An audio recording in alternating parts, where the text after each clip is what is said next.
اور اسی طرح ہم نے لوگوں کو ان کے حال سے خبردار کر دیا تاکہ وہ جانیں کہ اللہ کا وعدہ سچا ہے، اور یہ کہ قیامت جس کا وعدہ کیا جاتا ہے اس میں کچھ شک نہیں۔ اس وقت لوگ ان کے بارے میں باہم جھگڑنے لگے اور کہنے لگے کہ ان کے غار پر عمارت بنا دو۔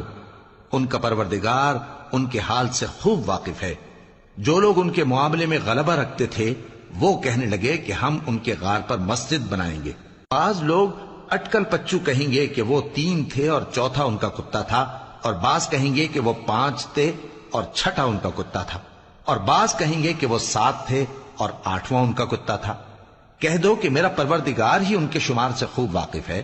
ان کو جانتے بھی ہیں تو تھوڑے ہی لوگ جانتے ہیں، تو تم ان کے معاملے میں بحث نہ کرنا مگر سرسری سی بحث، اور نہ ان کے بارے میں ان میں سے کسی سے کچھ دریافت ہی کرنا، اور کسی کام کی نسبت نہ کہنا کہ میں اسے کل کر دوں گا، مگر انشاءاللہ کہہ